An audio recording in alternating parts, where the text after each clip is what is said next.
എല്ലാവർക്കും നമസ്കാരം. ഇന്ന് നമുക്ക് വായിലെ പുണ്ണിനെ കുറിച്ച് നോക്കാം. ഓറൽ അൾസർ അധികാർക്ക് ബുദ്ധിമുട്ടിക്കുന്ന ഒരു പ്രയാസമാണ് അല്ലേ. വായിൽ കുരു പോലെ ചുവന്ന് തടിച്ചിട്ട് ഉള്ള അവസ്ഥ ഭയങ്കര പെയിനായിരിക്കും. ചില ആൾക്ക് ഒന്നും കഴിക്കാൻ പറ്റില്ല, ഭയങ്കര ബുദ്ധിമുട്ടായിരിക്കും. പ്രത്യേകിച്ച് കുട്ടികളിലാണ് ഇത് കൂടുതലായിട്ട് കാണുക. അന്നേരം നമ്മൾ ഡോക്ടേഴ്സിൻ്റെ അടുത്ത് പോയി കഴിഞ്ഞാൽ അവർ പറയും വിറ്റാമിൻ്റെ കുറവാണ്, വിറ്റാമിൻ ബി കോംപ്ലക്സിൻ്റെ കുറവാണ്, അല്ലെങ്കിൽ ഇത് അയേണിൻ്റെ കുറവാണെന്നൊക്കെ പറയാറുണ്ട്.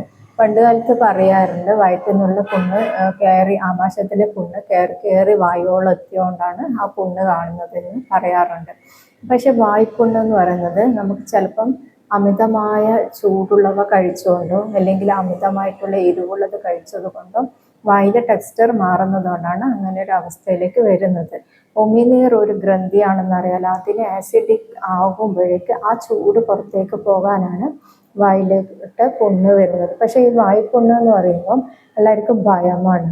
നമ്മൾ കേൾക്കുന്നതെന്ന് വെച്ച് കഴിഞ്ഞാൽ എന്തെങ്കിലും നമ്മുടെ സ്കിന്നിന് ചേഞ്ചസ് ഉണ്ടെങ്കിൽ അത് ക്യാൻസർ ആണെന്ന് കേട്ടുകൊണ്ടാണ് നമ്മൾ വളർന്നത്. അതുകൊണ്ട് തന്നെ എന്തെങ്കിലും ഒരു തടിപ്പ് കാണുമ്പോഴത്തേക്ക് നമ്മളെ ഉള്ളിൽ ഭയം വരാൻ തുടങ്ങും. ഇത് ക്യാൻസർ ആയി പോകുള്ളൂ, ഇതെന്താണ് ഇങ്ങനെ. അത് അങ്ങനെ ആ ടെൻഷൻ അടിക്കുമ്പം തന്നെ ഈ ഒരു സംഭവം മാറാതിരിക്കുകയും ചെയ്യുന്നുണ്ട്. അതുകൊണ്ട് തന്നെ പിന്നെയും കൂടുതൽ വിഷമത്തിലോട്ട് പോകും. നമ്മൾ ശ്രദ്ധിച്ചു കഴിഞ്ഞാൽ നമ്മൾ സ്ഥിരമായിട്ട് ഉപയോഗിക്കുന്ന ചിലപ്പോൾ ടൂത്ത് പേസ്റ്റിൻ്റെ ഉപയോഗം കൊണ്ട് നമുക്കിതൊരു വായ്പുണ്ണ് വരാൻ വേണ്ടിയിട്ട് സാധ്യതയുണ്ട്. അപ്പോൾ നമ്മൾ അത്തരം കാര്യങ്ങൾ മാറ്റി ടൂത്ത് പേസ്റ്റിന് പകരം പൽപ്പൊടികൾ പോലുള്ള അവ ഉപയോഗിച്ച് കഴിഞ്ഞാൽ കുറേ ഭാഗം ഈ കാര്യം മാറുന്നത് കാണാം. അതുപോലെ തന്നെ സോഫ്റ്റ് ബ്രഷ് ഉപയോഗിച്ചുകൊണ്ട് പല്ല് വൃത്തിയാക്കിയതിന് ശേഷം വെളിച്ചെണ്ണ കൊണ്ട് മോണയൊക്കെ മസാജ് ചെയ്യുന്നത് ഏറ്റവും നല്ലതാണ്. അതുപോലെ ചെയ്യേണ്ടതാണ്. ചില മരുന്നുകൾ കഴിക്കുമ്പോൾ അതിൻ്റെ എഫക്റ്റായിട്ടും വായിൽ പുണ്ണ് വരുന്നത് കാണാറുണ്ട്. സ്ഥിരമായിട്ട് ഉറക്കമൊഴിയുന്ന വ്യക്തികൾക്ക് വായിൽ പുണ്ണ് വരാൻ സാധ്യതയുണ്ട്. കാരണം അവരുടെ ലൈഫ് സ്റ്റൈല് ചേഞ്ചസ് ആയതുകൊണ്ട് തന്നെ.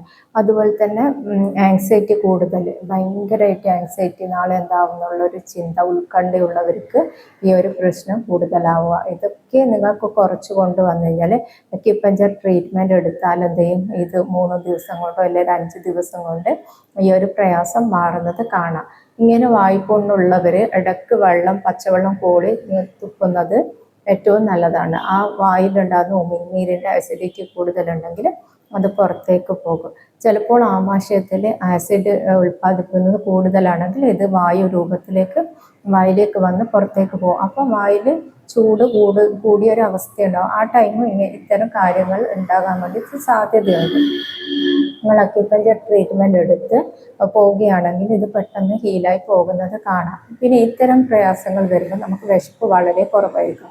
പക്ഷെ നമ്മൾ ചിന്തിക്കുക, രാവിലെ കഴിച്ചില്ലല്ലോ, ഉച്ചക്ക് കഴിച്ചില്ലല്ലോ, വൈകുന്നേരം കഴിച്ചില്ലല്ലോ, എല്ലാ നേരം കഴിക്കുന്നവർക്ക് അതൊരു പേടിയായിരിക്കും. കഴിച്ചില്ലല്ലോ, എന്തെങ്കിലും സംഭവിക്കുമോ എന്നുള്ള ഒരു പേടിയുണ്ടാകും. നേരെ മറിച്ച് വിശപ്പിനെ നോക്കിക്കഴിഞ്ഞാൽ വിശപ്പില്ല എന്ന് മനസ്സിലാക്കാൻ വേണ്ടി സാധിക്കും. കാരണം ശരീരം ഒരു കാര്യം ചെയ്യുമ്പോൾ ശരീരത്തിൻ്റെ ആ ഒരു പ്രവർത്തനമാണ് പുറത്തേക്ക് കളയുക എന്നുള്ളത്, വേസ്റ്റിന്. ആ പ്രവർത്തനം ചെയ്യുമ്പോൾ നമുക്ക് വിശപ്പ് ഉണ്ടാവില്ല, പ്രത്യേകിച്ച് വേദനയുള്ള സംഭവങ്ങൾ ഉണ്ടാകുമ്പോൾ. അപ്പോൾ ഈ വായിൽ അങ്ങനെ ഒരു ബുദ്ധിമുട്ടുണ്ടാകുമ്പോൾ വിശപ്പ് വളരെ കുറവായിരിക്കും. ഇനി അഥവാ വിശപ്പ് വന്നാൽ തന്നെ ജ്യൂസ് പോലുള്ള പഴച്ചാറ് പോലുള്ളവ മാത്രം കഴിച്ചുകൊണ്ട് ഒന്ന് റെസ്റ്റ് എടുത്താൽ 2-3 ദിവസത്തിനുള്ളിൽ ആ ഒരു വേദനയും പ്രയാസങ്ങളും മാറിപ്പോകുന്നത് കാണാൻ വേണ്ടി പറ്റും. എന്നാൽ ചിലരുടെ ബോഡി വ്യത്യസ്തമായിരിക്കും. ചിലർക്ക് 5 ദിവസത്തിലധികം അവരുടെ എത്രമാത്രം ശരീരത്തിൽ വേസ്റ്റ് ഉണ്ട് ആ ഒരു പോകുന്നവരെ ആ ഒരു വായ്പുണ്ണ് നിൽക്കുന്നത് കാണാൻ വേണ്ടി പറ്റും. ഇങ്ങനെയൊന്ന് നോക്കിക്കഴിഞ്ഞാൽ നിങ്ങൾക്ക് കൂടെ വരുന്ന വായ്പുണ്ണ് അത് സ്ഥിരമായിട്ട് മാറിപ്പോകുന്നത് കാണാൻ വേണ്ടി പറ്റും. സന്ധ്യക്ക് മുന്നേ ഭക്ഷണം കഴിക്കുക. അതുപോലെ തന്നെ 9 മണിക്ക് ശേഷം കിടന്ന് ഉറങ്ങേണ്ട സമയത്ത് തന്നെ ഉറക്കം കൊടുക്കുക. ശരീരത്തിന് നന്നായിട്ട് ചവച്ചരച്ചുകൊണ്ട് ഭക്ഷണം കഴിക്കുക. ഉമിനീരുമായിട്ട് ലയിപ്പിച്ചിട്ട് ഭക്ഷണം കഴിച്ച് ആ ചവച്ചരച്ചുകൊണ്ട് ഭക്ഷണം കഴിക്കുക. എന്ത് ഭക്ഷണമാണോ കഴിക്കുന്നത് അപ്പോൾ അതിനുശേഷം ഭക്ഷണം കഴിച്ചതിന് ശേഷം ഉടനെ തന്നെ പോയി വായ കഴുകാതെ കുറച്ച് സമയം ആ വരുന്ന ഉമിനീരിനെ നമ്മൾ മുഴുവൻ കുടലിലേക്ക് എത്തിക്കുകയാണെങ്കിൽ തീർച്ചയായിട്ടും ഇത്തരം പ്രയാസങ്ങൾ മാറിപ്പോകുന്നത് കാണാൻ വേണ്ടി പറ്റും. Okay, thank you.